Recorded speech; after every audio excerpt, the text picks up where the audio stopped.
Hello and welcome back to the only BBC you'll ever need. It's the Blackford Book Club. Cue the jingle that isn't there, will never be there. It's just you and me and you. And I'm still here with my friend Salvador in a Beatles t-shirt with a questionable selection of books behind me to bring you episode 2, a very exciting episode 2 from my very first self-published book. In episode 1, I gave you the dedication, the introduction and the prologue.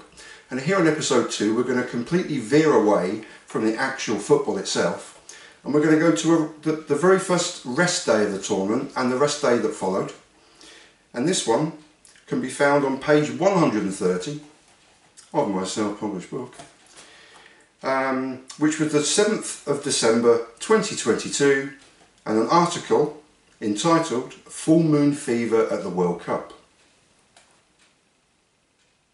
It's 9:17 p.m. on a bitter and wintry English evening and under the fullest of moons. The fever took hold earlier, but not of your humble football correspondent, good God no. I was busy cleaning the bathroom, and if I'm as good a writer as I delude myself into thinking that I am, I'll return to this particular subject shortly. No, the fever had taken hold of my poor sports editor. That, or the vast quantity of alcohol the poor wretch has consumed today, and all because there wasn't any football to watch from the World Cup. He's passed out now, thankfully, a slovenly mess in the corner of the room, watching reruns of Austria and West Germany from the 1982 World Cup. Why won't they think of the fans, I hear him mumble, but that's full moon fever for you. I think I'll let him sleep it off now. I need some peace and quiet before I drop the bombshell on the drunken old soap tomorrow that there isn't going to be a game then either. Kids today are just innocent fools, aren't they? Seeking that otherworldly high from an alphabetised drug at hugely inflated prices from the guy next door's best friend he used to work with 10 years ago. That's for the birds, my friend, just for the birds. If only they knew that locking yourself into a bathroom for an hour with an industrialised strength limescale remover ensured you not only see that unicorns are real, you actually get to pet them, tickle their ears and brush their rainbow coloured manes. I emerged from that bathroom earlier, arm in arm with the ghost of Diego Maradona and Lev Yashin, as elves from the underworld of the 8th dimension convinced me that Geoff Hurst's winning goal in the 1966 World Cup had indeed crossed the line. And if you thought that was strange, you should have seen what I saw in that glorious, if slightly discombobulating hour I spent dancing that fine line between industrial intoxication and insanity. I saw things you wouldn't believe. Like attack ships on fire off the shoulder of Orion, or beams glittering in the dark near the Tannhauser Gate. But all those moments will now be lost in time, like the tears of a defeated team at the end of a World Cup final. I blame the fever, and I fear that it's taking hold of me now too. The machine elves told me England are going to win the World Cup, and I laughed in their multiple faces. France are going to beat the living piss out of them, I said, before covering myself with the caveat that even if they don't, Brazil surely will. They chided me, those pesky elves, chided me for my fanciful and romantic love for Argentina. Messi's gonna cry, Messi's gonna cry, Messi's gonna cry, they screamed in unison, taunting me relentlessly until I broke down mumbling that I wasn't going to listen to them anymore and that the Netherlands would be too clinical and too cunning for them. Argentina always let me down, I sobbed, before realising that I was all alone and that inhaling industrialised strength limescale remover probably wasn't the best use of an afternoon in a day soon to end with the descending of a full moon and the fever that often follows. There's guaranteed to be a European country in the final, and there are better than even odds that they'll be facing the very best South America has to offer. I can't see past the physicality, tough defences and otherworldly individual talents of Brazil and France in the final, but for now, and before another dreaded rest day of no live World Cup football, I can't see an old Croatia troubling Brazil. I fear the Netherlands being too organised for a disorganised Argentina. I pray for Portugal to receive a Moroccan shock, and France will easily dispense with England. I hear my editor now staring in the other room. Why won't they think of the fans, he cries. I'm going to break his sporting heart when I tell him there isn't a game tomorrow. I might have to ask him to help me in the bathroom. Take his mind off things. I must go now. I'm off for a game of headers and volleys with Diego and Lev. But I think the fever is slowly passing. For now. Day 19, rest day. Thursday, the 8th of December 2022. World Cup quarter-finals in the hand of God. Another rest day in the footballing fandango in Qatar, and as we're on the cusp of the quarter-finals, I've cast my mind and memory back to a momentous quarter-final of the past, and being an Englishman, there can only be one. I love Diego Maradona. Perhaps that isn't the immediate short sentence you'd expect to read from an English-born football fan, but I'm no ordinary English football fan.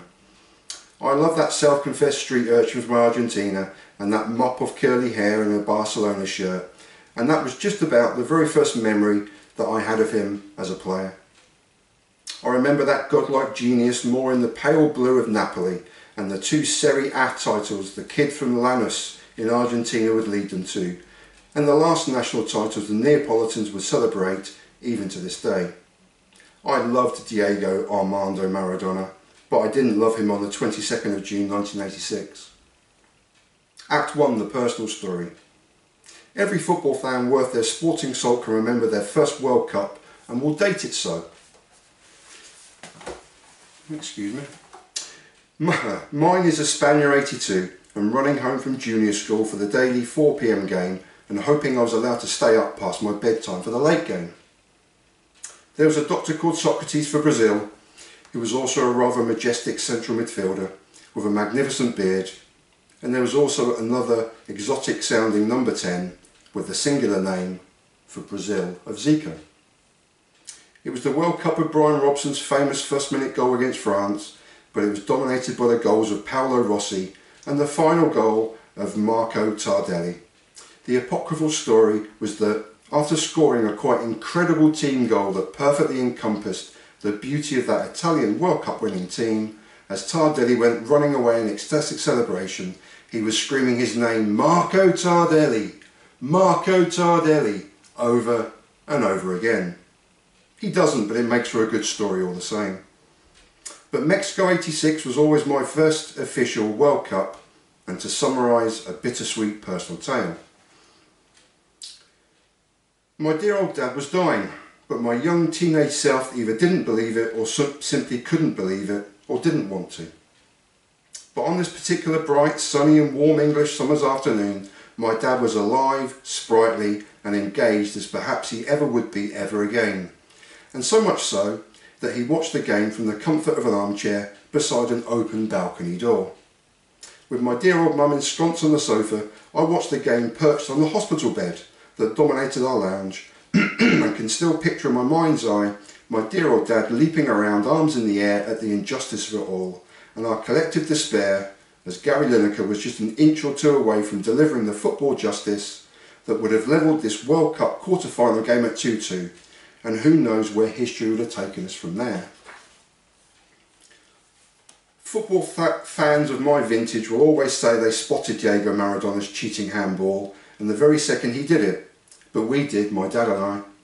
I can still vividly recall us both screaming that he'd handled the ball, punching it with his hand past a distraught and embarrassed Peter Shilton in the England goal. It was quite literally, as they say, as clear as day.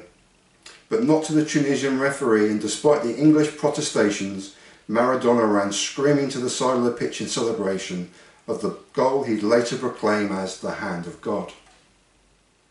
With 51 minutes played of his quarter-final in the heat of Mexico City, in the very centre of the Estadio Azteca, and in front of a staggering crowd of 114,580, Argentina led England 1-0.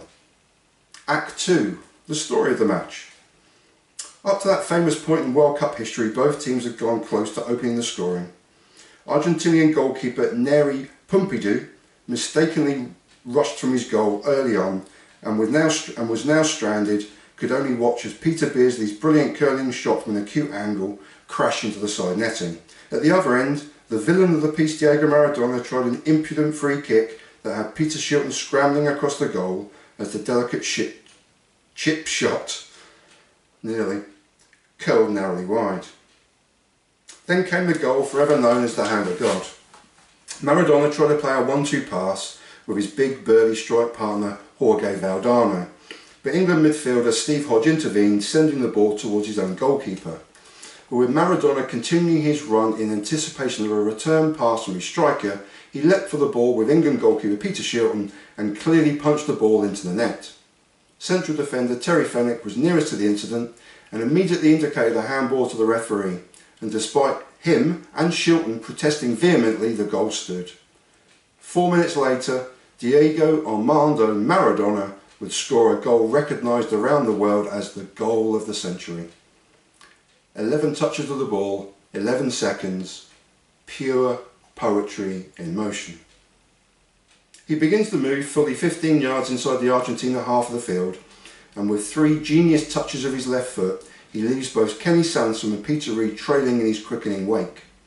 All left foot and running at pace, he first cuts inside Terry Butcher before cutting outside the defensive lunge of Terry Fenwick, and with Peter Shilton leaving his goal line to narrow the angle and a desperate final defensive challenge from Terry Butcher, the little genius simply takes the ball around the advancing goalkeeper before slotting home for arguably the greatest ever goal scored in the history of football.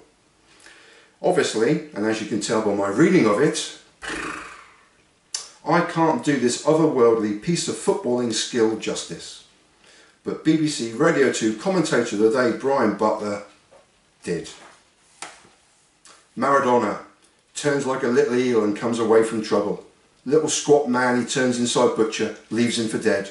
Outside Fenwick, leaves him for dead, and he tucks the ball away. And that is why Diego Maradona is the greatest player in the world. He buried the English defence. He picked up the ball 40 yards out. First he left one man for dead. First he went past Sansom. It's a goal of great quality by a player of the greatest quality. It's England 0. It's Argentina 2. The first goal should never have been allowed, but Maradona has put a seal on his greatness. He's left his imprint on this World Cup. He scored a goal England just couldn't cope with. They couldn't face up to. It was beyond their ability. It's England 0. Diego Maradona 2. I enjoyed that, sorry. Like a little eel. Perfect. 2-0 down with 35 minutes to go. England go close through a Glenn Hoddle free kick, punched away by Pompidou, and a Terry Butcher header before in 81 minutes, England striker Gary Lineker gives his team hope with a simple back post header. The goal itself had been created by the incredible wing player John Barnes, who would repeat the trick mere minutes later with an almost identical cross. Even on the off-shown replays, Lineker has to score. He simply has to score. He can't miss. But a game-saving defensive header ensures a desperate England striker ends up in the net rather than the ball. Diego Maradona, his hand of God, and the supernatural goal of all time were on their way to a meeting with Belgium in a World Cup semi-final in 3 days' time, and England were out of Mexico '86. I can still see my dear old dad, arms aloft in triumph as we celebrated Lineker's equalising goal that never was. And I'm forever moved to tears at the conversation we had after of the seaside trip we never made. Act 3. The after-match story. Now I can say what I couldn't at that moment.